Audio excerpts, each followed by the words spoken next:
Are you seeing me upside down? I am. There we You go. right side up now. All right. Okay. In that kind of week. Believe me, it has been.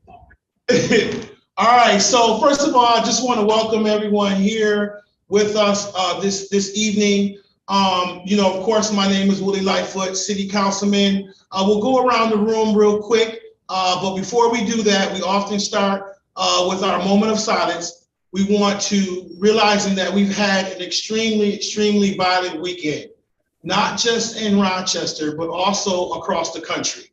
The situation in Akron, the situation in the suburbs of Chicago, and then of course the situation here in Rochester. We had 11 shootings over the weekend, several homicides, and we want to make sure that we are praying for those families, our city, all of our leaders, everyone we're all impacted by this violence that is happening in our community.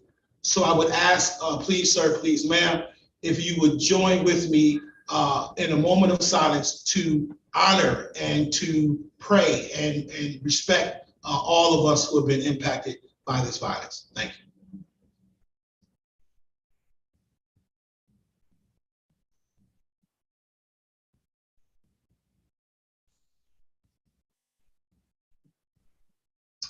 Thank you.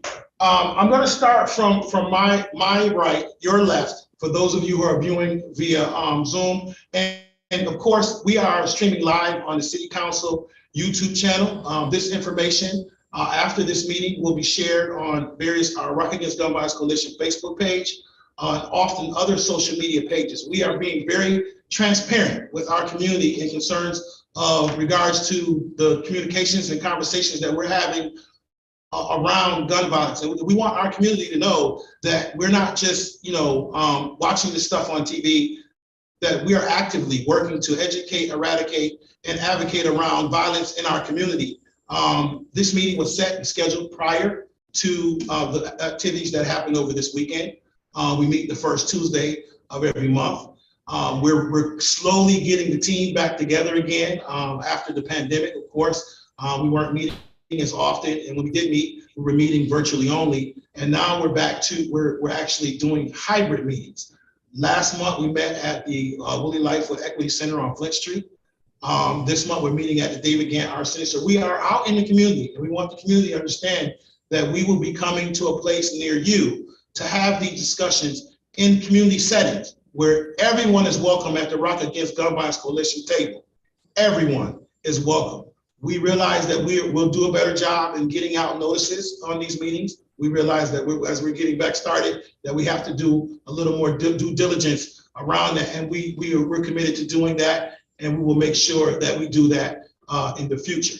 But nonetheless, I'll start with my right. It's our pleasure to have the senator and Ms. Rose with us today, and we're going to go around the room and just have him introduce himself and his staff. Well, thank you, Chair Lightfoot. Hi, I'm Senator Jeremy Cooney, representing portions of the city of Rochester, and of course, always glad to be back here at the David Gantt Center, talking about a difficult subject, of course, but I want to thank the coalition for their work, not just tonight, but the work they've been doing in the leadership that Councilmember Lightfoot has been giving to this for a number of weeks and months. As you know, on the state policy level, this is an issue that we have the opportunity to do some changing of laws and to improve upon laws that currently exist as it relates to not just gun safety. We can talk about that a little bit more in detail, but also about laws that you may have ideas for, laws that may help us curb the gun violence that we're seeing here in the city of Rochester, but really across the state of New York. We recognize that every community is different. The issues that are underlying, that are impacting our young people and our families here in the city of Rochester are probably different than they are in the Bronx, but we can create legislation either on the micro level or on the state level to hopefully make a change. We're also here to talk about resources. We all know, those of us who grew up in Rochester, know that you can't just throw money at a problem. If we would have done that, we would have solved poverty years ago. It's not that easy. But what we can do is we can come up with smart solutions to make sure that people either know about existing resources and can access them better, or come up with new ways to help incentivize behavior or help create opportunities for economic opportunities for families, to create an alternative to some of the violence that we see.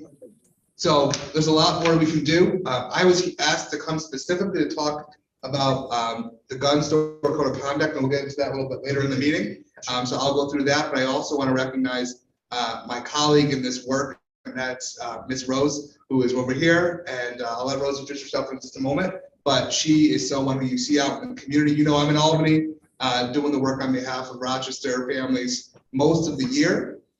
Rose is here, boots on the ground, out in community meetings, living in the city, raising her family in the city, and making sure that she's interacting with our community on my behalf so that I can do what you need me to do in the halls of Albany. So Rose, I'll let you introduce yourself, and thank you for your work you're doing. You're welcome, Senator. Thank you very much. Thank you, City Councilman Lightfoot, for inviting us to your meeting today. Again, my name is Rose Bonnick. I am the Community Affairs Coordinator from the Office of Senator Jeremy Cooney. And as I explained to you, I am someone who's out in the community. I interact with each and every one. I am in the community meetings. I am marching with those boots on the ground individuals who are taking action in our community, trying to come together to find common sense solutions to some of the problems we face. And so it's a pleasure and an honor to be here in this meeting with you guys, just to listen, to see how I can be of further service to you guys. Thank you. Thank you. Well, go ahead, Vic. Okay, I'm Victor Saunders. I'm the Mayor's Special Advisor on Violence Prevention Programs. Glad to be here and share some of the thoughts we have about curbing the scourge of gun violence that we've currently been just buried in for the moment. Right on time. Thank you, Vic. Welcome, Senator Cooney, Rose, and Vic. Captain Mura, who's actually out of town. This guy is so dedicated. He chimed in even being out of town. Captain Mura, we'll put you at the head of the agenda so we can get to your business. Go ahead, sir. All right. So thank you very much. I appreciate that, Councilman. And thanks to everybody that's on the meeting. This is an incredibly important cause, and the work that we do in Rock Against Gun Violence, it's incredibly important because, as we all know, we've watched the violence across the country, but in particular in our city, increase over the last couple of years, and it's unsustainable. We cannot let our community continue with this violent trend. So we have to do everything that we can as a community, not just the police department, but the entire community, and all the resources that we can bring in, from politicians to citizens out on the street and our police department. We just have to do everything that we can so that we can cut back on this violence. Having said all that, as Councilmember Lightfoot has mentioned previously, I've been with Rock Against Gun Violence from the beginning, and I didn't want to miss this meeting, and I had some information that I would like to relay. At our last meeting, I mentioned that according to the statistics from our shot spotter vendor, we had over 10,000 rounds of ammunition fired in the city of Rochester last year. And what you have to understand about that is that's what's recorded. The shot spotter isn't active throughout the entire city. So there are parts of the city that have shots fired that don't get documented. So we had upwards of 10,000 rounds of ammunition last year. And one of the questions that was posed to me last month, was how many rounds of ammunition had been fired year to date this year. So I looked into it. I reached out to the right people, and they were able to get me the information. And as of the end of May, we don't have the June statistics yet, but as of the end of May, we had over 7,700 rounds of ammunition fired in the city of Rochester. So unfortunately, that puts us on par to beat last year for ammunition fired within the city. So certainly we have a huge mountain to climb when it comes to dealing with this epidemic of violence. So I'll give you a few more stats that I usually run through every month, and then I'll take my long-winded self and be quiet. So shootings year to date. Now understand that this was prior to this weekend. Okay, so shootings year to date, we had 170, 30 of which were fatal prior to this weekend. Homicides this year so far, prior to this weekend, we were at 36. Our 10-year average of homicides is 33. And that's not through halfway through the year. Our 10-year average is 33 homicides total every year. And last year we had over 80. And so far this year we're past 36 now after this weekend. So last year to date, at about this point in time, we were right around 40. I think it might have been 41 or 42. So we're on pace to either meet or exceed last year if we can't do something. And what I'd like everybody to understand is that I mentioned it last month and I've mentioned it previously. All these statistics, with the exception of the shot spotter, rounds fired, all the other statistics are right on the open data portal. So if you go on the city's website, all you have to do is Google search RPD open data portal, and all of this information is updated weekly. So that's all I have for statistics, and I can take some questions if you'd like, and that's where we're at. Thank you. Yeah, no, we'll thank you for that. Very staggering, very sobering statistics that you have given us, and that it seems like it's far too often that we're receiving month after month, and we have to figure out a way to make those numbers go in the opposite direction. Is that Deb that's on the line too? Yeah, right here, Willie. Volunteer leader with Moms Demand Action in Rochester. A quick thank you, Jeremy, to you and to the governor for being so quick to enact important legislation to save lives in New York in light of an extreme Supreme Court decision. So we should be very thankful to you and the governor for that hard work. Thank you, Deb. Dr. K. Yes. We're doing kind of like introduction, so you just. Oh, okay. Hello, everyone. I know you came in a little late. Yeah, I had a question for the captain, but okay. How's everybody doing? Good. Good, okay. Good. Okay. I'm Dr. Kia Nyame. I'm the coordinator of Office of Neighborhood Safety as well as the Peacemakers Fellowship. Do you want to update now? Or no, I'll get you covered. All right, so I'll be back later. Yeah. But Okay. Captain, Yeah. I want to make sure that I can get on your schedule. So please either contact me or let me contact you so we can solidify a time to get on your schedule. Absolutely. Let's get that done. Okay, thank you. All right, so we'll get going with Senator Cooney. At the last meeting, Kathy's not here either. You know, Kathy's our expert and runs our advocacy committee. We have 5 committees: our media committee, our advocacy committee, our eradication committee, education committee, and youth. And so Kathy runs our advocacy committee along with, she works she's an advocate with Moms Demand as well. And we've been working on our gun trace data report along with the mayor. I do have an update on that I'll get to later. But one of the questions that came up at the last meeting last month was that Brady did some work with advocating for the gun store code of conduct. So we were looking for someone either in New York State law enforcement or someone from state government to come and to kind of educate us on what that is and what it does, so that we can understand that and the public understand. Those may watch this video later, may not know about this, may not understand this, but we got to understand that fighting violence and gun violence within our community has to take a multi-pronged approach. It's a very complex problem.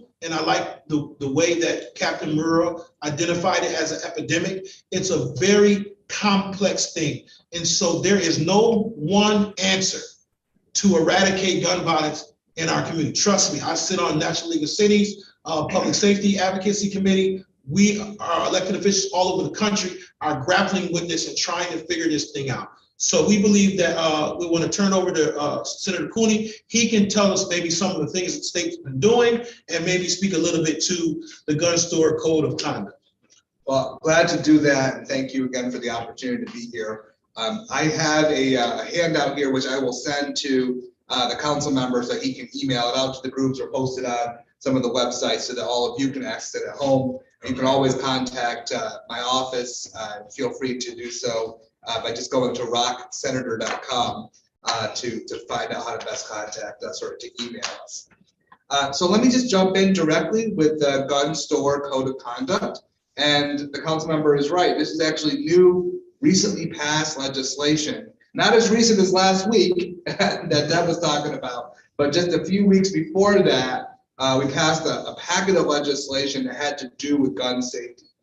One of those bills, for those of you following at home, is S4970. That's Senate Bill S4970. And this is a bill that is called the Gun Store Code of Conduct. And I'll just go through some really high-level bullet points on kind of what the essence of this legislation has done. This legislation passed both the Senate and the Assembly and was signed into law by Governor Kathy Hochul. So it's already into place. So the biggest thing is security planning for gun stores, both in the transit of guns to the store and then when they actually arrive. Hard to believe, but when you walk into a gun store, there's actually not a separate area. Not all stores, at least, don't have a separate area for children, for youth under the age of 18 to be away from the actual firearms themselves. So this actually requires them to kind of partition the store so that they can't be as easily accessed, the guns themselves. Training. We often think that everyone who has worked with guns has training. In fact, we know that about 61% of licensed gun permit holders have never received any sort of training with their application. So this is actually providing training for the employees of the gun store. And the training is actually to be coming up with by the New York State Police or the troopers, right? So the superintendent of the state police, of the troopers, is going to come up with the curriculum for what this training will be for all, required training will be for all gun store employees. The employees will also have to be 21 years or older. Again, hard to believe this was the law already, but it is now. And they have to complete the training course before they're actually able to make gun sales. I think probably very important for Rochester and for other communities too, is to maintain records of who is getting access to these guns. So, we go into our database and we do our background check. It's already required in the state law, right? But what happens with the record when the gun store closes or when it moves? Where all that paper trail, if you will. So this requires the sellers, the gun store owners, to maintain records of sales and the disposition of guns. So when a gun is returned to a store for whatever reason, what happened to that gun? And then there's an annual certification process. Just like if you own a car garage, right? Or if you own a beauty salon or a barber shop, you have to get licensed, right? And you have to be an annual certified form. Make sure you're in good standards and in accordance with the law. So this will require that once every 3 years for gun store owners. So trying to find that balance, right? You don't want to be overly onerous on business owners, small business owners especially, but you have to make sure that we're maintaining public safety. And so that's what this legislation has done, and it's been kind of deemed as the code of conduct. Now, there's some other things, I'm not going to go into as much detail on some of the other pieces of bills, but let me just kind of read through some of the things that have been done, just so that your audience knows that, there are a lot of politicians who talk, but when it comes to walking the walk and actually voting on legislation that will help keep Rochester safe, that's important too. So here are things, all these bills passed, right? So all of these bills I'm about to walk through have passed the legislature and have been signed into law. So they may have different effective dates, so it's hard to kind of tell which is right into effect right now. But I'll just go through it, some of them at a high level. There's a bill that requires a license to purchase a semi-automatic rifle, which in part includes the purchaser has to be age 21 or older. This obviously was in response to the tragedy, the shooting in Buffalo. Another law makes it illegal to sell or purchase body armor. This says body vest. We corrected this past week in changing the language in the law, so it's body armor, which is what the shooter used in Buffalo, a hard plate armor. So even though Buffalo Police Department a retired Buffalo police officer was there providing security at that Tops in Buffalo, he was unable to penetrate the hard armor that the shooter wore. This is obviously exempts security, law enforcement, those who are trained to keep us safe. Another bill requires the definition of firearms to be including any weapon that fires a projectile by way of explosion. This is meant to capture ghost guns, something we talk a lot about. You know, RPD has seen a slight rise in the number of ghost guns coming into Rochester. Those are guns that you might buy a kit for online and put it together and create a dangerous firearm at home, or you do some 3D printing. Another bill, this is actually pretty interesting. We know that, for example, in the Buffalo shooting, the individual shooter who was already on the radar screen, if you will, with local law enforcement in his community, but it wasn't required that that police officer or that police department report him to the red flag laws. Now that's required. So it's like a mandatory reporting, like a teacher for abuse, right? A teacher has a mandatory reporting. Another bill establishes the crimes of making a threat of mass harm and aggravated threat of mass harm. So what if you just go on the radio or you go on Twitter or some social media platform and you say, I'm going to go shoot up X, Y, or Z place. Community center, church, whatever, house of worship. You say that. That is actually now a crime. If you say that. If you don't do it, but you say you're going to create a mass shooting, that itself is a crime. Felony? It's not a felony. Okay. Although I think that there are things that can make it a felony depending on how serious you are, how much you show it. But if you at least say it, Can be arrested. you're flagged, you're arrested. Now law enforcement can get involved. So it empowers our law enforcement to take an action. Right now what were they going to do before? Well, they didn't do anything yet, right? So one is, it's, speaking of social media, we know that a lot of these shooters, and a council member mentioned the shooting in Highland Park outside of Chicago, right? They go online and they write a manifesto, or they vent, or they say they're going to do X, Y, or Z. Senator Bailey, he's the senator out of the Bronx, a good friend of mine. He establishes a task force on social media and violent extremism.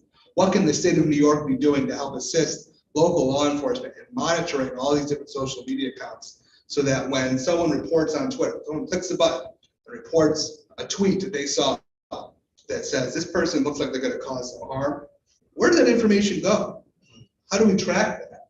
Right? Does it go to some database? That's not helpful. How do we alert local law enforcement? How do we alert local municipalities that may happen?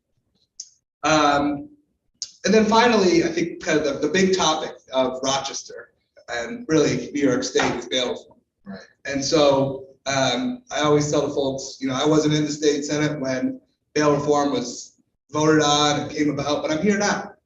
And I know that our community is looking for a response or a change or a tweak. And I said, no law is written in stone, meaning we should always be looking to improve ourselves. And so we did a number of changes to improve the bail reform laws this year. And one of them is really about the work that we're doing collectively in this coalition around gun safety. We expanded the crimes of criminal sale of firearms to lower the threshold for the amount of firearms sold that would trigger the ability for a judge to use or enact bail, right? So that if someone is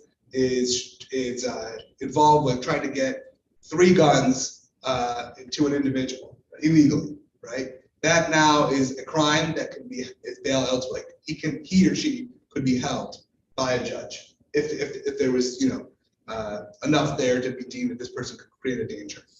That was the case before. The threshold was much higher. I think it was 10 or more guns. We also included criminal possession of a firearm as bail eligible, as well as possession of a weapon on school grounds or used in the pursuit of a hate crime. So these things were not previously bail eligible. A judge you might come before a judge and have an appearance ticket, but they couldn't hold you on these crimes. Even if you had criminal possession Yes. of a gun, so if you had a firearm, you could go to court and be let go, technically. Correct. But now that's changed. The judge has the option. A lot of power goes to the judges, right? The judge has the option to hold you on bail if they deem That's huge. That's big change. And that came directly from communities like Rochester. They said, what are you going to do about this? And then finally, again, kind of technical, but important to the work you're doing, the court can take into account the defendant's history and use or possession of a firearm when determining a pretrial disposition. So let's think about domestic violence. You have some past history of harassment, but you are a registered gun owner. You have access to a firearm. Do we really want to let you go back to your home, have access to a firearm if you've been brought in for some sort of assault charge? Probably not. Again, empowering the judge to do its best to keep the New Yorkers safe. So these are changes. They're all law. They're all into effect. They don't require any more voting. And they all took place in the last 3 to 4 months. So, we, community, coalition, need to make sure the community at large knows this. Absolutely. So we'll give you the sheet with all the cheat sheets and information and all that kind of good stuff, so that you can be empowered and you can empower your network, your business, your house of worship, your neighborhood association, so that they all know this is the law of the land. A lot of people, I think that my last comment is this: there's a lot of rumor mills that go out, and a lot of exasperations of what can happen, what can't happen. These politicians, whoever these politicians are letting everyone out, right? Okay, but what's the fact to back that up? These gun shops can do whatever they want to do. Well, maybe it's a little bit different now. So things move quickly in Albany, which I know is a little bit of a strange thing to say, but we are trying to be responsive to the need, so that when Captain Muir was going through the crime stats, we're doing everything we can on a policy level to support the work that's happening at a community level that this coalition is working on. So I'll be around to answer questions if things have come later on. That's great. What we typically do, thank you, Senator, this is what it's all about, man. I mean, it's all about us coming together, working together, and then educating the community, because oftentimes it's very frustrating when we turn on the television, when we see certain things, or when we hear certain things in the barbershops, the salons, out in the community, when we're having our conversations around our coffee tables, or et cetera, our dinner tables. And sometimes we don't know what has happened. We saw on the news, the governor's called back the session, they're doing more voting, but oftentimes we don't know, because there's so much happening in that session. How does it affect us in our everyday life? That's why we asked Senator Cooley to be here. That's why we asked Victor Saunders to be here. That's why we asked Dr. K to be here. That's why we asked Aaliyah, Captain Murrow, because this is such a fluid situation that things are changing all the time. These individuals are constantly working on either whether it's a law, whether it's programs, practices, procedures, all of these various tools that we need to utilize in the toolbox. And we know many of our members that typically attend, they're probably on the ground right now, because a lot of these situations have happened just this weekend. So a lot of our Rise Up Rochester, Rock the Peace folks, those people are probably out on the field right now handling these situations as they've had happened as much as yesterday. So we have to continue to provide the tools that everyone needs: law enforcement, our community partners that are on the boots, that are on the ground working with these families, and those who are doing this work every day.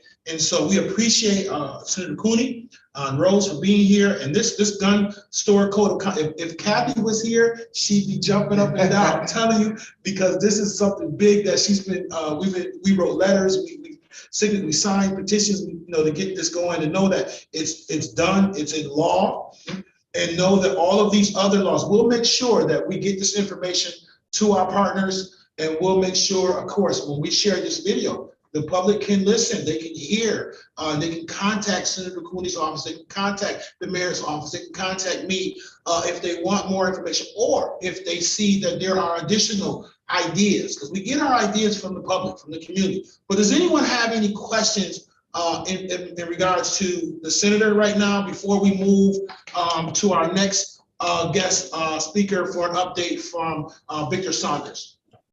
I just have one question. I'm sure, Senator Cooney, you've given some thought, as I have recently, to the fact that we have numerous young people in the community, not a majority, but we have a few young people in the community that have been caught in cars with guns.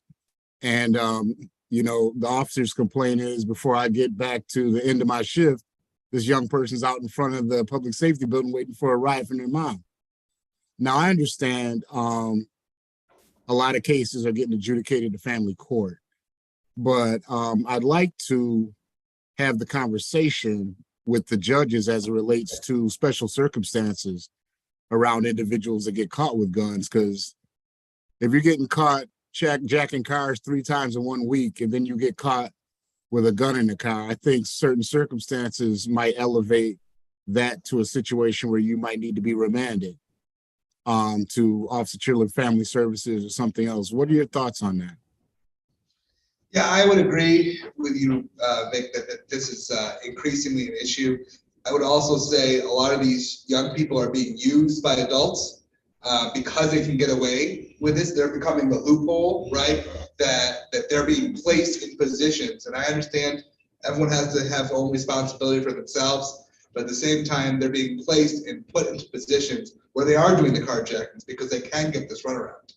So we've started these conversations in Albany. As you know, we did a lot with the Raise the Age conversation again before I got there. But this is going to be increasingly our issue because, again, I'm not the data guy here, but between you, Vic, and Captain Murrah, we know a lot of the young people in this community are getting engaged with gun violence, and because of the prevalence of guns.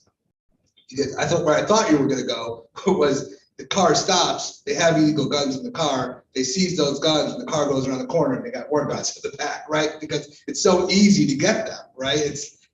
That's not even like something we can work on truthfully. They're so prevalent. So in terms of accountability, it's something that we're having a conversation about. As you can imagine, there are people who are very much against from juvenile justice standpoint, making sure they get adult penalties. But at the same time, I think of what you were saying, a hold with OCFS and making sure that they were getting resources and being removed from the home setting that's creating these situations is probably the right response. Thank you. Thank you. I appreciate it. Does anyone have any other questions for our Senator Cooney before we move to Victor Saunders, who is executive to the mayor as it relates to everything around violence prevention? And we know that your work, it's been a little over 6 months, Vic, since we've launched a lot of the work that's done. We've gone through our budget season. We put a lot of money towards, or more money than we have in the past, towards violence prevention. And so I just want you to speak to this time and space, where you are, and some of the work that you're doing, and some of the things that that you're working on. Okay, thank you. Hey, Rose, how you doing? I am good, thank you. Rose is everywhere. Definitely. Well, first off, I'd like to say, like Willie said, this is an unprecedented time when it comes to intervention and prevention. For 15 years, I sat at tables and watched while intervention would get $60,000 and suppression would get 1.6 million. And it was an expected situation. Unfortunately, due to chaos and mayhem that we've had to see occur through COVID and now after, they've had to up the ante as far as funding for intervention and prevention. And with that, I think the approach that we at the city have as it relates to intervention prevention is something that is going to be replicated nationwide. I'm very optimistic about that. We have a holistic approach where we are working from the cradle to the grave as it relates to the barriers that create individuals that would pick up a firearm and fire indiscriminately into a crowd or into a home. So, you know, since we've met last time, we are in the process of putting together we have our summer of enrichments put in place. And what that is an addendum to the summer of opportunity. We understand that the summer of opportunity is a phenomenal situation and a lot of kids are involved. But beyond that, we recognize that a lot more children have an opportunity to work with entrepreneurial pursuits, understanding that through COVID that people were looking at alternative economics as a way to make money and provide for themselves and their families. So we have about 10 different offerings for young people this summer, from clothing design, sneaker design, culinary arts. We just funded a program through the library that'll be virtual reality training to allow young people to learn how to utilize tools and measuring tools and different things of that nature, even before they would put their hands on regular tools. It's a VR system that's phenomenal. You will be seeing more of that. We also have some social emotional components tied into at least 4 to 5 of our different programs. Although the young people will be having a good time, the focus of that is their social emotional well-being. We understand that coming out of COVID, as we moved into the schools reopening, the most important aspect I always put on kids coming back into the building was the social emotional needs that were not being met during COVID. You had young people who were dealing with food insecurities, as well as the regular adverse childhood experiences that a lot of the young people who are living below the poverty line in the city of Rochester are already experiencing. So that being the case, we made sure to tie social emotional learning into a lot of the work that we're going to be doing this summer. We also, through the work that I'll be doing on the steering committee for the My Brother's Keeper program, we have 50 young people that will be getting trained through the Center for Dispute Settlement for conflict resolution and de-escalation to be able to go back into the school and in their community with those tools to be able to hopefully de-escalate some situations that could otherwise turn violent. And we won't be seeing the fighting on the school grounds to the level that we've seen this previous year, hopefully. With that, we reinstituted the uplift process that had not been done for years here. They had done something called a soft uplift, but our uplift is old school. We go with parole, probation, RPD, DES goes down and cleans the street. We have an information team, individuals that go down and we take all the information for that area, their resource guide for their area of town. We've completed 2 within the last month and a half. We did Cottage Street and we also did Columbia. And the reason for Uplift is to let the residents know that we're here for you.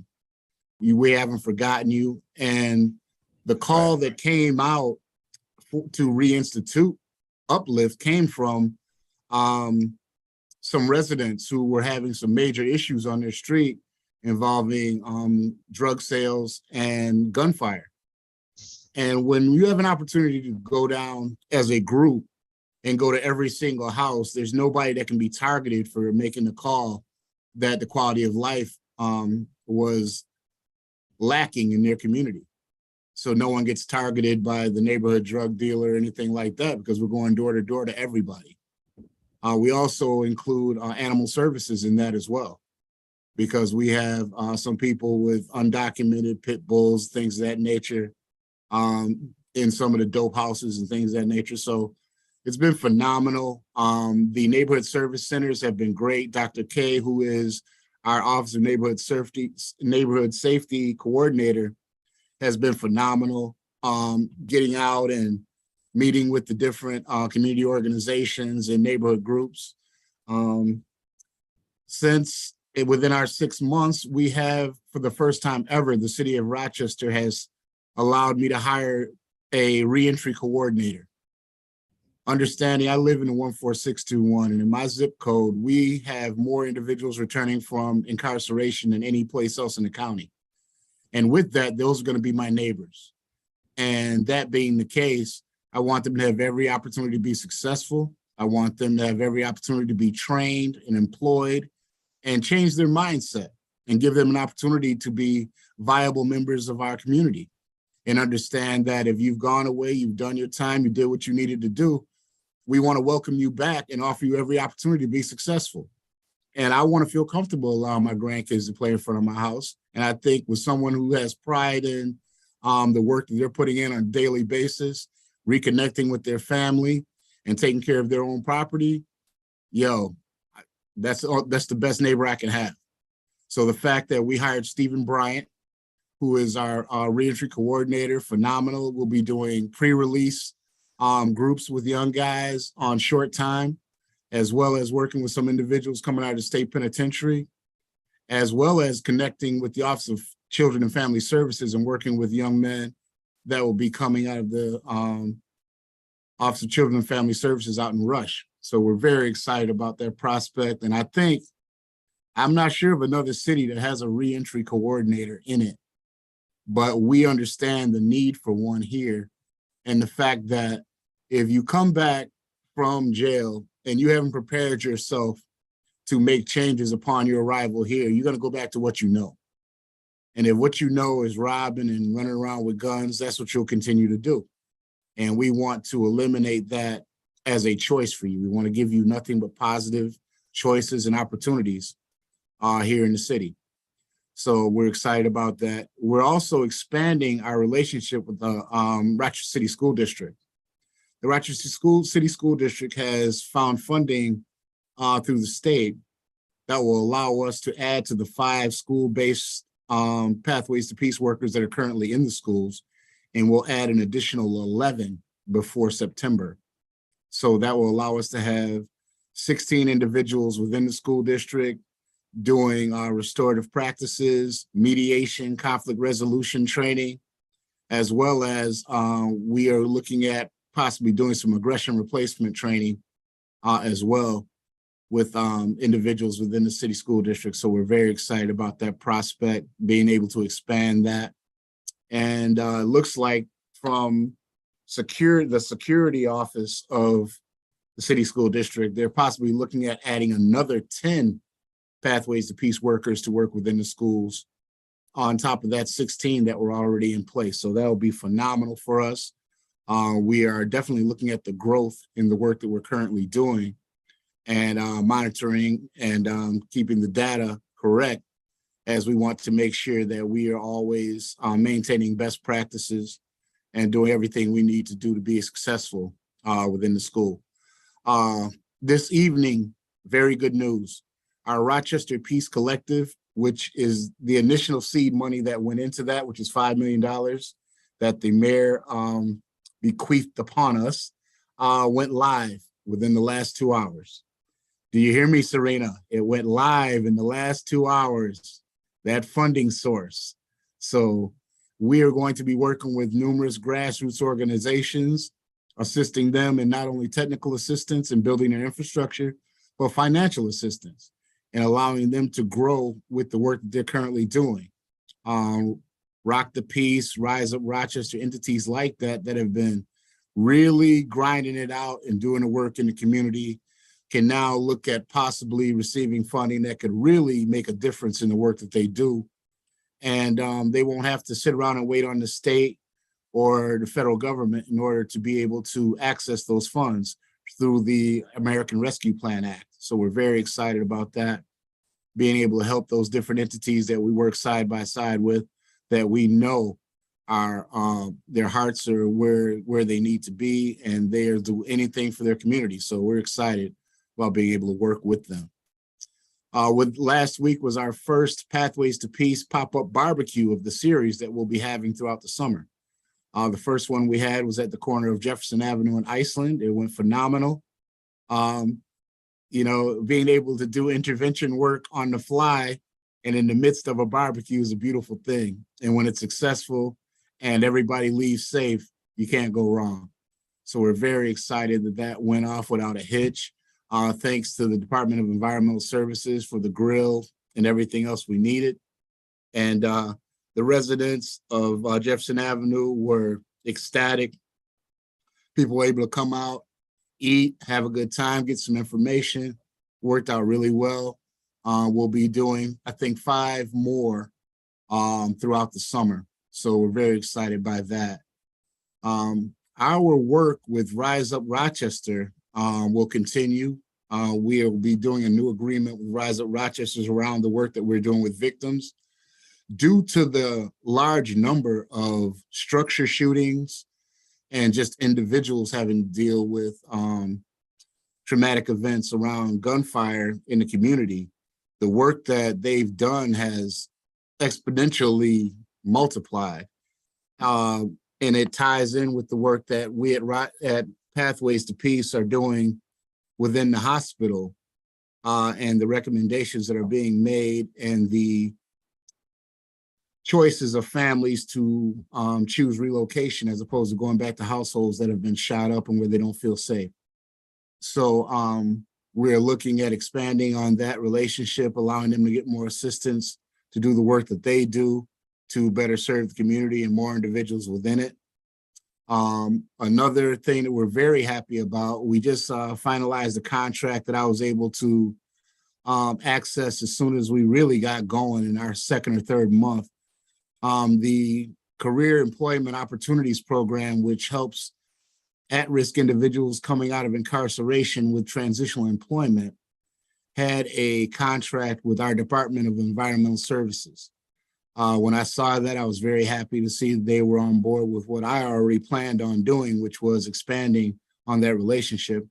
And what we did was we found $150,000 available to be able to expand to 25 more key positions for transitional employment for individuals coming out of incarceration.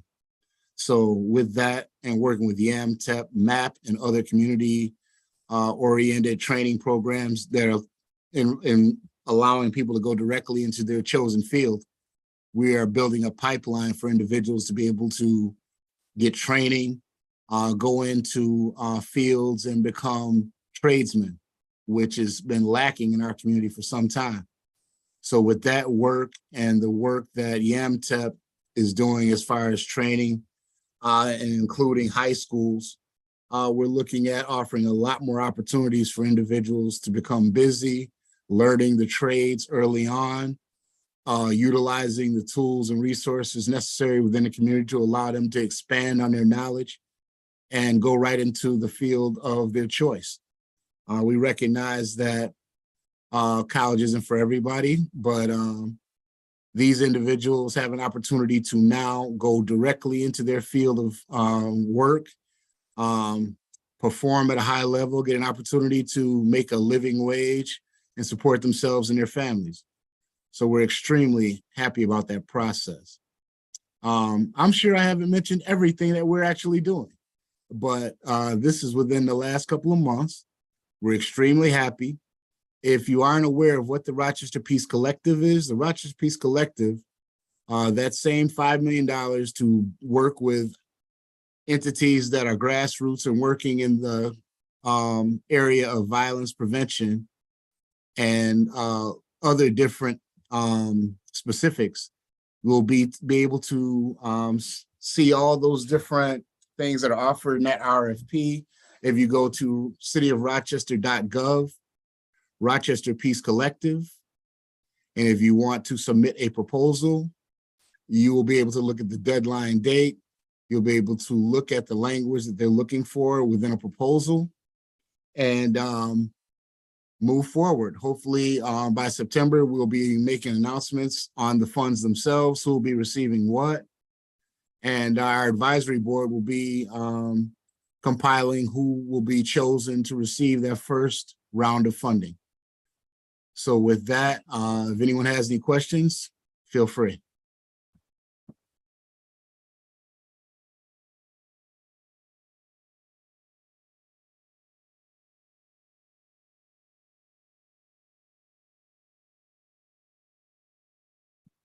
I see you, Willie. I don't hear you. You're muted.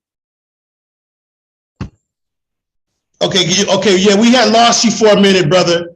But we got you back. You were going to town, man, and we were enjoying it. And then I don't know what happened, but we had some technical difficulties there. But nonetheless, it looks like we're back. I don't know, like I said, I don't know what went down, but I think we're back.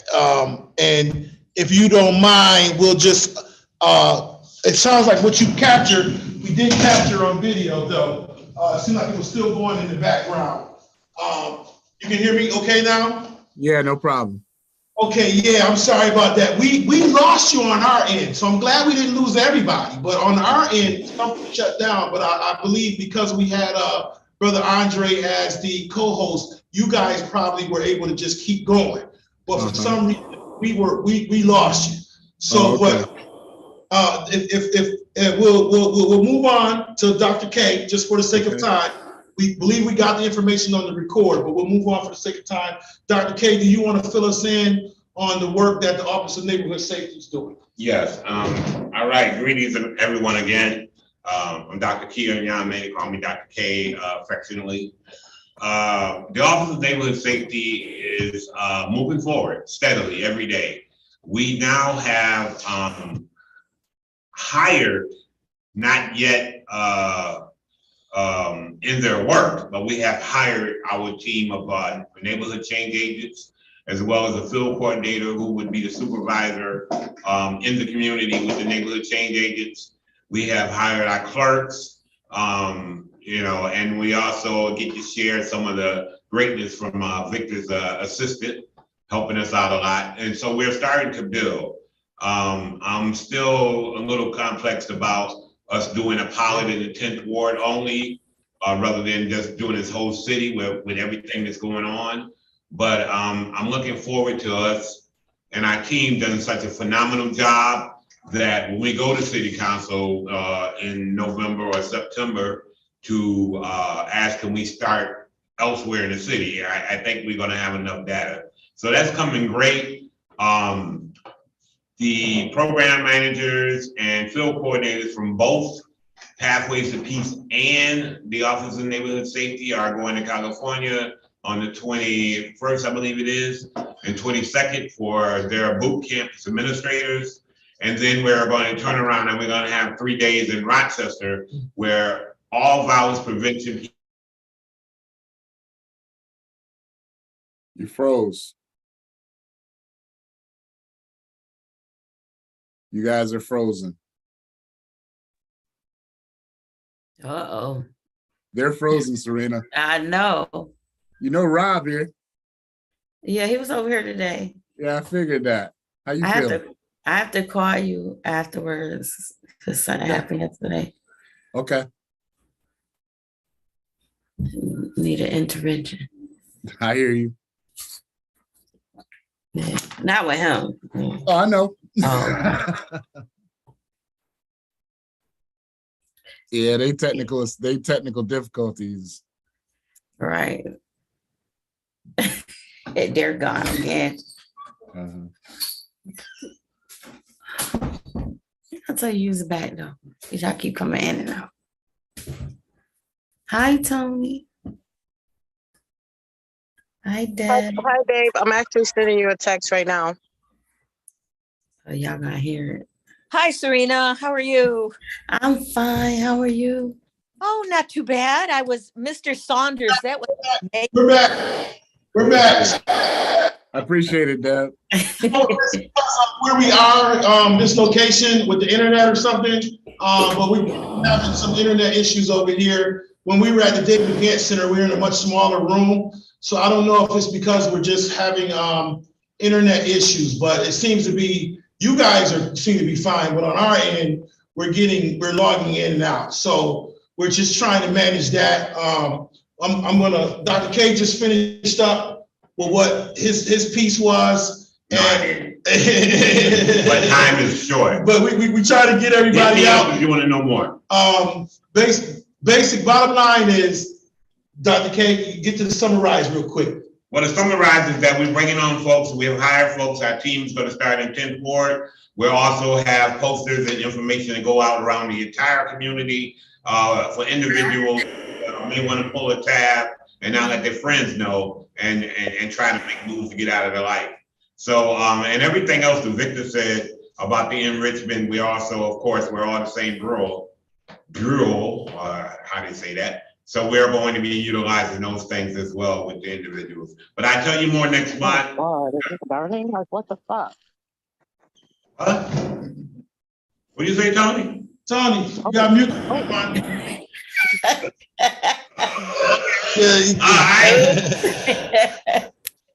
Let me Sorry, mute having my- some difficulties. Yeah, verbal. All right.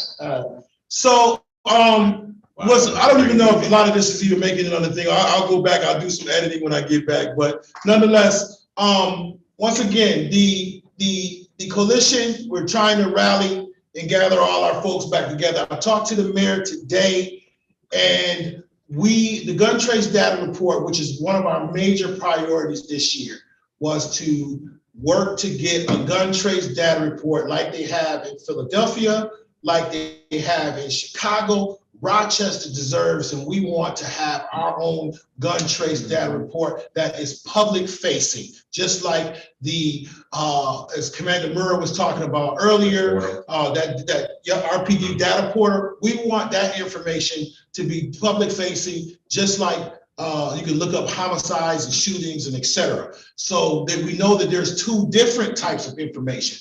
There's information that the FBI has, there's information ATF has, there's information that the county forensic gun folks that they have. And so we want to create, and the mayor's telling me that the conversation between Brady, because prior to this new administration coming in, the older administration signed a agreement with Brady National to work with us, to consult us in working with creating such. We know that they have to do some work around that. We're looking for RFP to do work in regards to how is that managed. That's working to hire some folks to do that. There's money in the budget to hire folks to do that this year. So we commend the mayor and city council, my colleagues, for allowing that to happen. And we're going to continue. And we put a lot of money towards working with our partners, Rise Up Rochester, Rock the Peace, et cetera. Those individuals, there's been resources, my understanding, to work around that work as well too. So as well as the PIC team, Leah's not with us today, but I'm sure that they're probably working within our partners, the homicide response team, the crisis intervention coordinator. There's a lot of work that we realize is happening real time due to the violent weekend that we had. Yeah. So we realize that next month, we're looking to continue our meetings hybrid. We'll work out our little kinks that we have. This is the first time we've had that issue, but we'll figure it out. The next meeting will be August 2nd at 6 o'clock. That will be at Lightfoot Square. That's at my facility at 639 Jefferson Avenue. Will be right, as I call ground zero, right where, a lot of the activities that we're seeing are happening on the east side. And today we're at the David Gantt Art Center on North Street, not 2 blocks away from where some of the situations happened over the weekend. So we take these meetings into the community.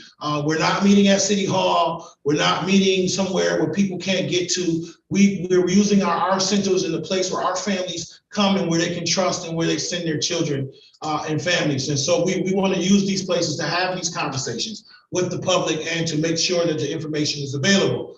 The meeting after that will be September 6th. We'll be doing that at the Prayer House Church. We're also going to houses of worship too, because we realize how much of a partners that our houses of worship are with it in regards to this violence. A lot of our pastors are praying for these families, are counseling these families, are working alongside with these families to help them navigate through this trauma that they're experiencing in these tough times. So we also want to bring your attention to a couple of events. I know that Serena's on the line too. She has an event in July as well. I believe the times are the same.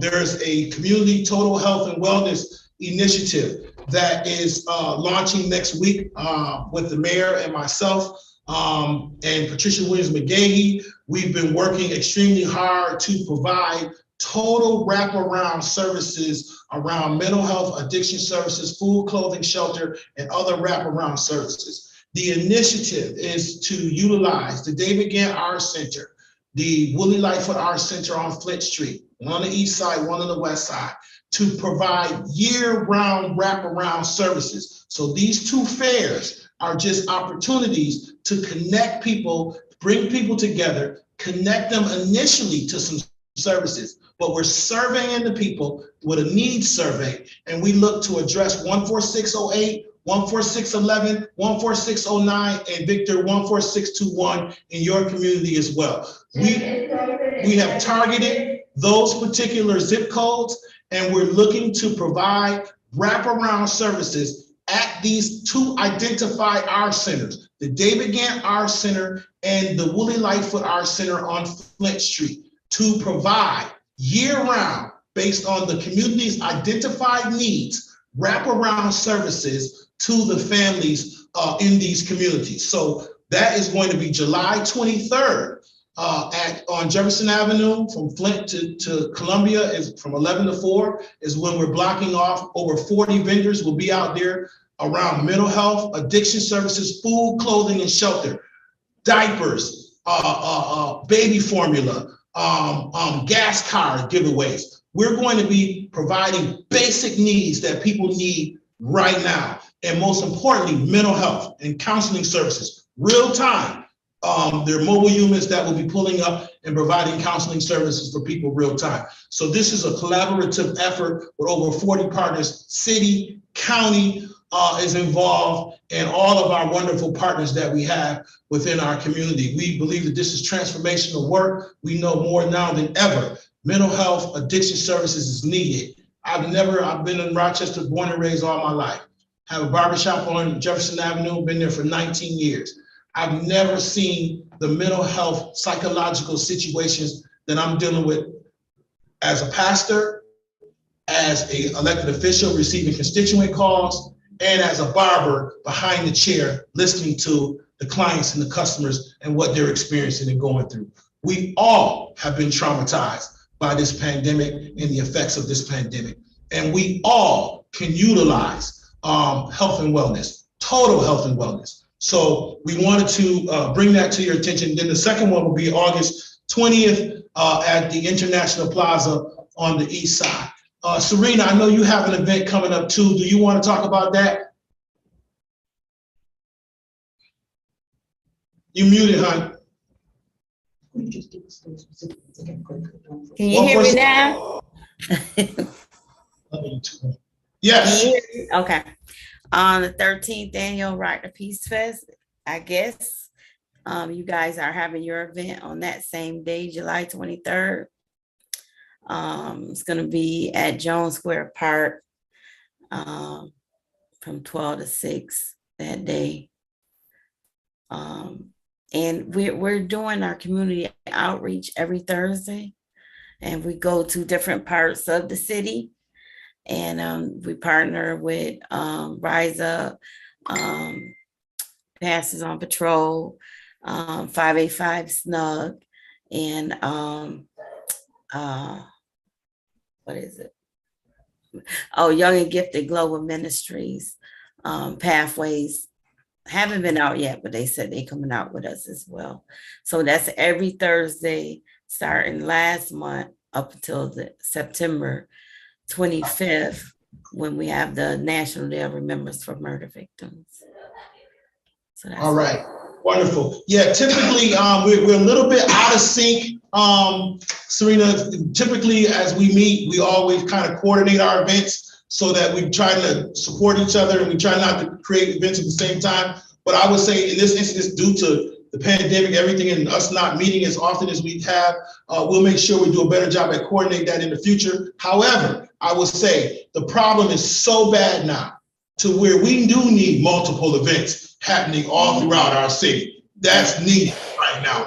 We can never have enough positivity interjected into our community than ever before, because the epidemic is worse than ever before. So we realize that you'll be servicing that particular community. We'll be northwest, and we'll be servicing the southwest.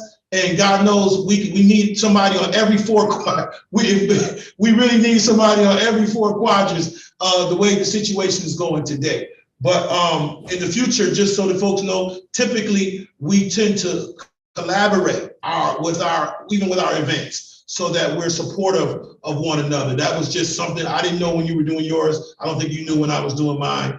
But nonetheless, I believe that it's a blessing nonetheless, because we're going to be able to reach more people. So with that being said, I just want to again thank all of our partners. We bring our partners monthly to the community intentionally, because we want the community to understand that people are working around the clock on this issue. You know, Dr. Kiyame is working around the clock. Huh? I say it wrong all the time? No, yeah, all the time. What I Listen, say? Dr. Say it K. again. Inyame. Inyame, Dr. Inyame, I say it wrong every time, and I want him to correct me every time so I can get it right. But Dr. K is affectionately, of course, is working around the clock. Rose is working around the clock. I'm constantly sending people over there with different types of constituent things, and she's always on top of it. Our senator is working around the clock. We know that Vic Saunders is working around the clock. You know, all of our partners, Serena, Tony, Deb, Kathy, Captain Murrah, everyone, Andre, we all are working around the clock as much as we can to educate, advocate, and eradicate around this gun violence. We, again, want to let the public know that the coalition is open for anyone. If you have ideas, if you have solutions that you think could be helpful, the senator wants to hear it. I want to hear it. Our county partners want to hear it. Vic wants to hear it. Dr. K wants to hear it. We all want to hear these solutions. Feel free to reach out to our offices. We're all very accessible just by either Googling or typing into the Facebook page in the comments. We follow those comments. Reach us on Twitter, we're on Instagram, we're on Facebook. Feel free to reach out to us. We want to be a part of the solution, and we want the community to know that the table is open for anybody who shares the same common goal of educating, advocating, and eradicating violence and gun violence in our city. That is our mission. That is our goal. That is our intent. All right. So until we see you again, God bless you. God keep you is our prayer. Thank you. Good night. Awesome. Yeah, I give you a call. Yes. Thank you.